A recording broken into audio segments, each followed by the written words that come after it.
Hey guys, I know. Let's talk about when you quit your job or you're thinking about quitting. I know everybody's been there at one time or another with a job where you're channeling Johnny Paycheck. That's right, Johnny Paycheck, classic country. Promise you it's better than this junk you're hearing on the radio today that they masquerade as country. It sounds like top 40 hip-hop junk. Anyway, Johnny's Paychecks, take this job and shove it. I ain't working here no more. We've all been there. We've all felt it. We've all wanted to walk into the boss's office like the guy that won the Powerball and just dump a whole bag of manure on his desk, right? And be like, I'm out of here. I'm done. Bye. Is that the best way? Really? So we got two schools of thought. And I see this on Reddit and I see it on Twitter. And I've seen the discussion. It's on Facebook groups. Especially with trucking. Where people say, hey man, how should I quit? What do I do? I give a notice? Do I just quit? And you'll get two schools of thought. One says, yes, give a notice. Be professional, be courteous, give the notice.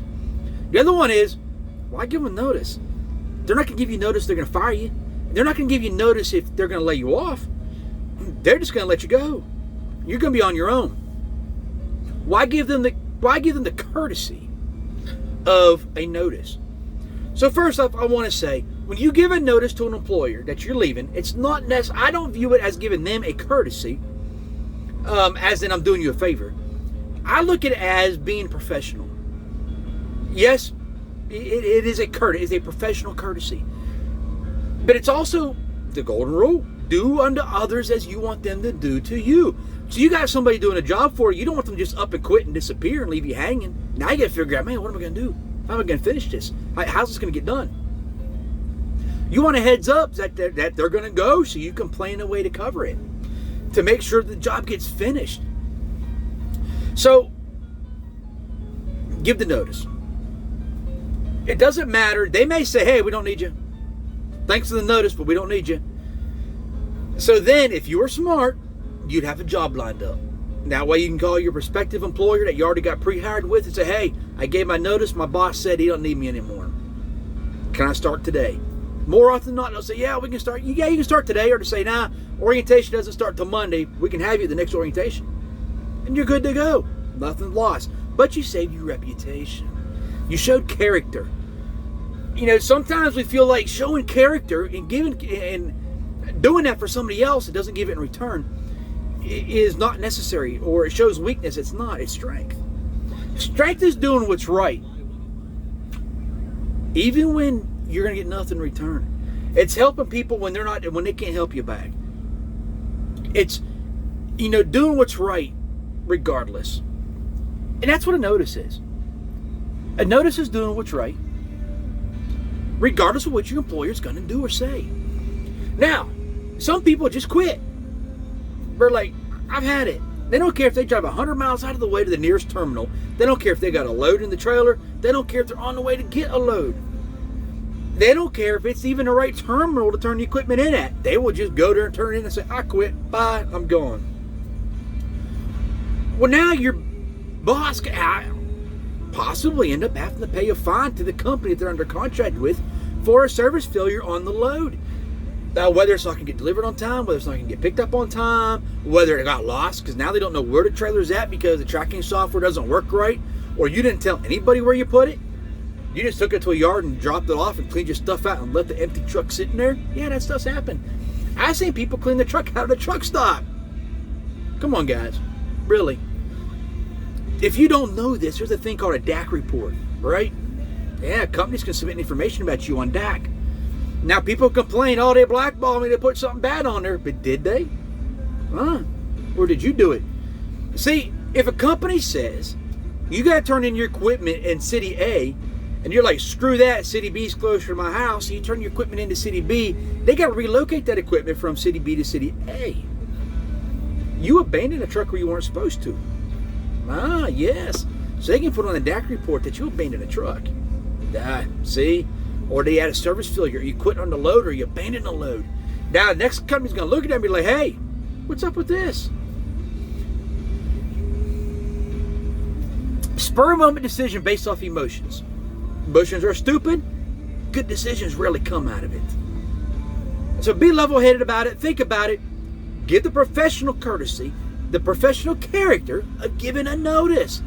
When you set up, every time I've quit a company, except for once,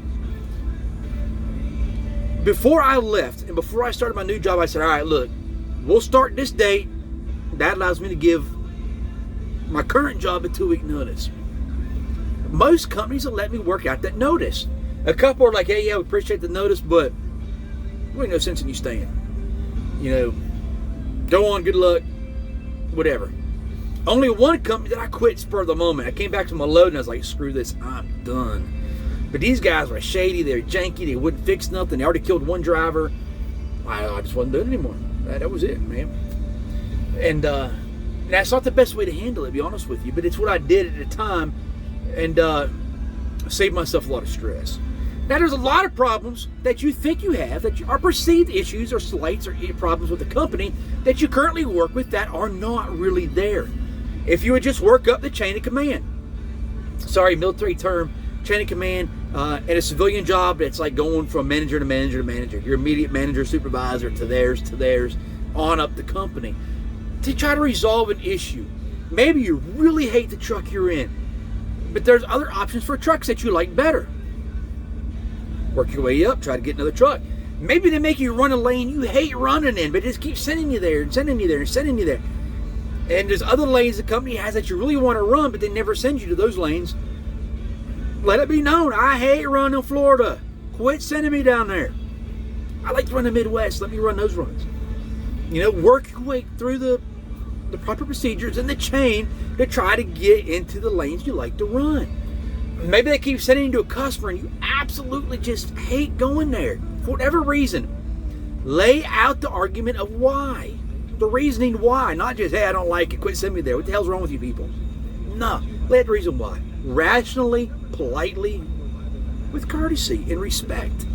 You get a lot further doing it that way than just cussing and hollering and throwing threats and, I quit. Don't send me down there one more time. I'm going to leave the truck and blah, blah. Don't be an ass.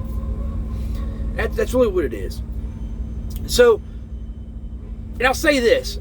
For you that leave for 1 or 2 cents a mile, you're not gaining anything. Let me explain to you why you don't gain anything. One, oftentimes, you can make a case for getting an extra penny by working through the chain. Maybe you can. Maybe you work for a really big company. You're like, not happening. But you don't know till you try. But here's the thing. So you make 53 cents a mile now. This company over here say, hey, we'll pay you 54. So you're like, hey, that's great, I'm going to leave. So now you lose miles on the company you're leaving because they got to get you to a terminal. Then you lose money in the process of getting from one job to the next. Then you lose money because you never make as much money in orientation as you would driving. Then you lose money as you're trying to get used to the new system and get in their groove so you can get your paycheck, your mileage back up. And then there's the whole thing of benefits. You're going to lose benefits for 30, 60, 90 days. In which time you got to pay a ridiculous COBRA rate or you got to pay out of pocket. So by the time it's all said and done, that 1 or 2 cents a mile is going to take you 8, 9 months, maybe a year to make that up. You gained nothing. And you also show, if you make a habit of doing that, chances are good you don't have any longevity. You don't have years at one job. So when people run your DAC and look at your employment history, they'll see, hey, you got 5 jobs in 3 years, man. We're not going to start you at the top of our starting pay. We're going to start you at the bottom because you got no stability. So it hurts you in the long run.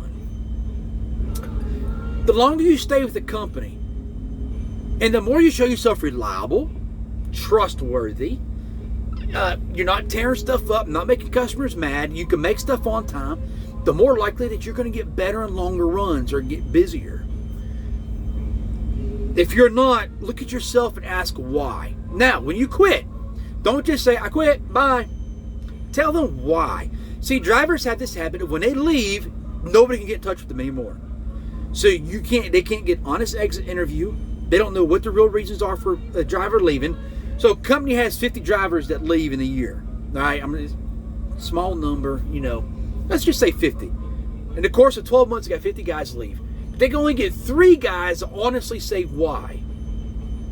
They've got no basis to make any kind of decision to change anything based off of those 3 exit interviews. It's just not there. So they don't really know. They can only guess. They can only go by surveys from different groups that handle data collection for the trucking group. Randall Riley's probably one of the bigger ones. And they'll ask, why'd you leave this job? Why'd you do that? What's important to you? Sometimes the problem when you leave is something that can be fixed or rectified. Sometimes it's not. But if you never tell your employer, hey man, your trucks suck. They're horrible. You really got to do something about your trucks. Or your trailers are all wrong. Or you don't pay detention pay, but we're sitting hours at the dock. Our benefits, man, I thought our benefits were going to be good, but where I live, I'm going to lose my doctor. No one takes Cigna. You know, some areas, some of y'all notice, you'll leave one job and they got good benefits, but you'll find out that nobody where you live takes them. You got to drive an hour to the nearest doctor on the list. So you don't, but if your employer does not know these things, they cannot fix these things. Some things they can't fix. Look, years and years ago, I worked for a company called Highway Express. We hauled cigarettes. Celadon bought Highway Express out. As was Celadon for several months, decided I was bored with driving. I wanted to go flatbed. I was like, I'm going to go to Maverick. They'll train me to do flatbed. This was like 2003, I think. So I told my fleet manager, hey, I'm leaving. Told him I was going to Maverick. He's like, what can I do to keep you? I said, buy flatbeds. The guy at Celadon's like, that's it? And I said, that's it. And he said, so there's nothing we can do. I was like, nah. At that time, Celadon didn't have a flatbed division. They're all vans. So I went to Maverick. No hard feelings with Celadon. They, even on my DAC, they said they'd rehire me. They tried to hire me back later, and I just didn't want to go because I didn't like to do driving. I wanted to do flats. When I left Maverick and went to ATS Specialized, it was a similar situation. I wanted to get into hauling oversized product. At that time, Maverick said, we will never haul over-dimensional freight. I was like, well, okay, cool. Appreciate it. Thanks for the training. It was a great experience. You're a good company. I still recommend them. If you want to get into flatbed, that's a good company to start with. They will teach you how to do the job right. I wouldn't hesitate. To this day, they still recommend Maverick. But it was time to leave. So every time I left, there was a reason beyond, I just don't like you. Yeah. So even if it's a personality conflict with your fleet manager, go to your operation manager and say, hey, I'm just not getting along with Joe Blow. Can I have somebody else? We just don't see eye to eye, personality conflict, whatever. You know, it might take a couple requests, but be persistent. Be persistent. But it boils down to this. Protect your personal, professional reputation and character. That is the only thing that is truly yours in this world. That's it, man. Is your name. Remember your DAC report I talked about earlier? If you read down a DAC report, it'll talk about circumstances of quitting. And would you be rehirable?